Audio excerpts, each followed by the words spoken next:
These days, she is as well known for her opinions, statements on the society around us, as she is for her music. And Sinéad O'Connor makes no apologies for that. In fact, her new album celebrates it. It's called I'm Not Bossy, I'm the Boss. Nothing Compares to You is still regarded as one of the most iconic music videos of all time. And her new album has the same spirit and honesty. And Sinéad O'Connor joins us now from just outside Dublin. Top of the morning to you, Sinéad. Now, first of all, congratulations on your 10th album. It's called I'm Not Bossy, I'm the Boss. And we've had a lot of discussion on this show recently about the use of the term bossy. What did you mean by the title? Well, in the music business, the way it operates really is that the artists, male and female, are more often than not treated as if they're working for the people that are actually working for them. So it can be quite hard to be perceived as a boss or be treated like one. Neither are encouraged, you know, the desire for either is discouraged. But I found I was able to actually start acting more like a boss and not feeling bad about it, basically. But at what point in your career, you know, you become a legend like yourself? Do you get that sort of autonomy where people do think of you as the boss? There's a kind of an irony is that I was trying to preface this by saying I'm luckily in a great situation, but the irony really is with musicians that we do have a massive public voice, but behind the scenes mostly we're quite voiceless.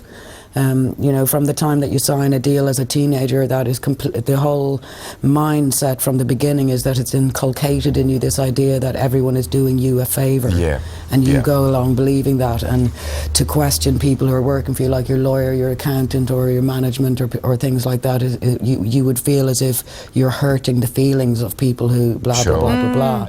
I mean, musically, it's said that you have a fairly eclectic taste. This album does seem to have a sort of Chicago bluesy kind of underpinning to it. Who are the artists that you look to when you know that you need inspiration? Yeah, I was listening for the last couple of years to a lot of Chicago blues, which is people like Howlin' Wolf, and sorry, I'm trying to stifle a belch as I'm talking, which is much harder when you're singing, as you can imagine. Just don't let it rip. Like a banshee, let it go. Yeah, we'll enjoy it. But I did it to see. You didn't know I was belching then, did you? No, we never even caught it. We were too busy talking. We missed Sinéad O'Connor's burp.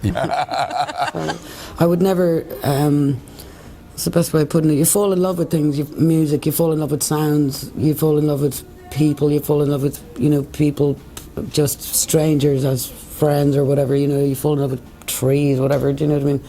You either do or you don't. You can't go looking for something and go, I want to be inspired or I want to love or blah, blah, blah, you know? We're all inspired by trees, aren't we?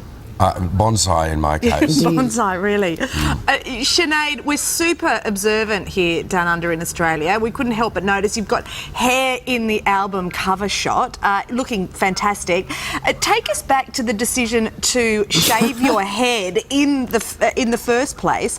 I read that you said that it was partly inspired by record company executives who told you that they actually wanted you to look more feminine, and you went straight to a barber. Well, yeah, you see the video for Take Me to Church? Yeah.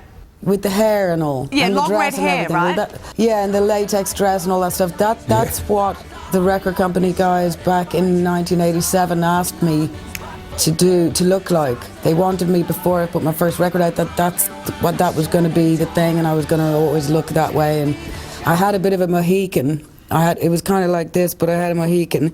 But they wanted me to look like I look in the church video, which was basically like their mistresses. Yeah, really. You know? Did you point that out to them? I did, as I would be inclined to do since I'm Irish. But they were lovely, actually. Like, they're actually sweet. No, they were sweet. One of them, in fact, especially, was really a very sweet bloke. But, you know, there you go. He just loved the ladies. What can you say? But, yeah. So I went to the barber and blah, blah, blah. And he cried. The barber cried.